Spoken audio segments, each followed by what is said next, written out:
So something was just said on Friday by the IRS, and this should be somewhat scary because what the IRS is doing is something that many companies say we shouldn't do yet because it can quickly spin out of control.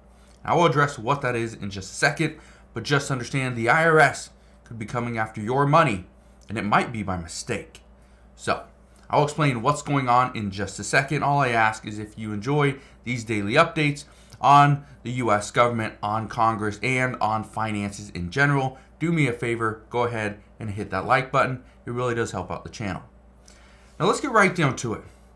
What is going on? Well, the first thing you need to understand is the IRS is doing what they can, what they now have the power to do because of the Inflation Reduction Act.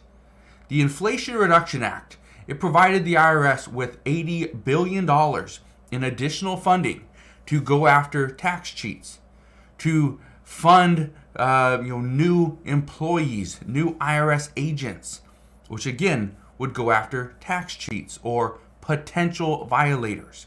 That is what they were saying. Well, then the IRS quickly realized that hiring more agents isn't actually the answer because some of these agents don't know what they're looking for. So here's what the IRS is going to do. According to a statement on Friday, says the IRS is going to use AI to crack down on ultra-rich taxpayers and partnerships. Whoa, interesting.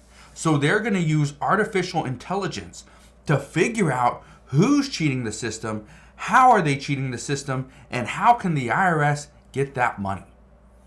Now, I think going after the tax cheats is a good idea. The problem is that is something that's very difficult to do. And the reason it's difficult to do is because usually the people that are trying to cheat the system and tweak the little loopholes within the tax code, well, they are probably pretty sophisticated. They know what they're doing. And it takes a skilled agent or it takes artificial intelligence to figure out how they're doing it. Now, here's where things get tricky. And we've seen this before. When artificial intelligence gets involved, first off, and we've seen this, I know there's been countless reports from credit agencies that have used artificial intelligence and just sending out letters, random letters. Hey, you owe us a payment, you owe us a payment, you owe money, you owe money. And what's happening is these letters are going out to just anybody. You made a payment, oh well, they're still sending out a letter. Oh, you're not in default? Well, too bad. Our system says you are, according to this artificial intelligence, so we're sending out a letter. Make a payment. That's what's about to happen. If the IRS uses AI and there's not somebody else that is going to be a manual reviewer, okay, a person, that's going to be troubling. The other issue is if they're using AI, chances are they don't have enough agents. So if they don't have enough quality agents, and now you get a letter or somebody gets a letter and it's from AI, okay, the artificial intelligence system found out, oh, you potentially owe us money. Guess what?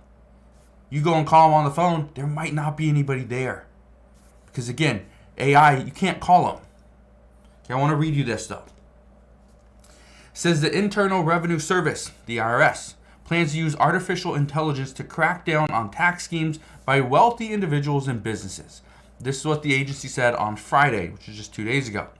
The move is the latest in the agency's reshuffling after an influx of tens of billions of dollars from the Inflation Reduction Act. It goes on to say, the federal tax collector said that AI will help audit 75 of the largest partnerships in the United States by the end of the month, including those between hedge funds, real estate investors, publicly traded companies, and large law firms. Each partnership averages around $10 billion in assets. It says for AI, it helps us with the pattern recognition and trends we could not see before. It's helping us to figure out some of those who present the greatest risk of non-compliance. In other words, who are the large partnerships that are shielding income, and where will we find it? Yeah, that's what they're saying. Now, it's interesting though, because the IRS is saying that they are going after potential violators. That is the biggest thing, okay? Look at this. This is from Axios. IRS will use AI to crack down on wealthy potential tax violators. Potential is the key word, because not every person is actually going to be violating the tax policy. I want to read you this as well. It's from Danny Werfel. He's the IRS commissioner. He said in a statement, the new effort to hold some of the wealthiest filers accountable was made possible through the Inflation Reduction Act funding. He said in the pre-Inflation Reduction Act years of underfunding, it led to the lowest audit rate of wealthy filers in our history. He also says, I am committed to reversing this trend, making sure that new funding will mean more effective compliance efforts on the wealthy. He said there will be no change in audit rates among middle and low-income filers for years to come. So he is pretty much saying that, okay, yes, lower and middle-income filers are going to be taxed more in the future, but currently there's no change in audit rates, but in years to come, potentially. All right? And just to give you an idea what he's considering lower income or middle income, well, it says in the latest effort to show that it is putting its extra congressional funding to good use, the IRS said Friday it is shifting its enforcement efforts to high income earners, partnerships, and big corporations. The agency will also ensure that audit rates do not increase for those earning less than $400,000 per year, which is pretty much what President Biden has pledged he wouldn't do. Okay, so now that we got that out of the way, that is the big news. The IRS is potentially going to come after our money. Here's what you need to keep in mind. The IRS is doing what they can because they are being pressured by Congress. They're being pressured because the U.S. government is running out of money. We need more money. We need additional revenue. Because Democrats say if we have higher revenue, guess what? We can spend more money. We can send more money to Ukraine. We can actually give more money to SNAP beneficiaries, to Social Security. We can do more because now we have more. So this is the biggest issue right now. According to many Republicans, they're saying that the IRS, is overfunded because they haven't shown that they are doing what they need to do. Now, Democrats say, no, they're underfunded. Give them more money. Let them hire more agents. They can go after the wealthy individuals, the wealthy businesses, the large corporations.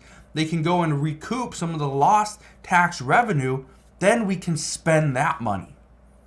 That's the discussion. So right now that we are getting into this government funding bill for fiscal year 2024, which has to be passed in the next 20 days, or else the government could potentially see a shutdown. Well, guess what? The IRS and these discussions are now coming forward because now lawmakers are saying, well, okay, we can only spend this much money. We only have, $1.59 trillion. It's so tough. We're really gonna have to budget here. Well, it's $1.5 trillion. Some are saying if we just had an extra 200 or 300 billion, then that would make everybody happy. Well, how do we get that extra 200 or 300 billion? Well, let's go to the IRS. The IRS has the answer. Well, the answer is they may be coming after our money. So, just wanted to fill you in on what's going on at this time. This is what the IRS said on Friday. So again, this is very new information. We will see what happens this coming week. I promise as new reports come out, I will keep you updated on everything that's going on. All you got to do, 2 things. First off, hit the like button on this video if you enjoyed this daily update. Also, click that subscribe button so you never miss an update. And I'll see you guys on the next one.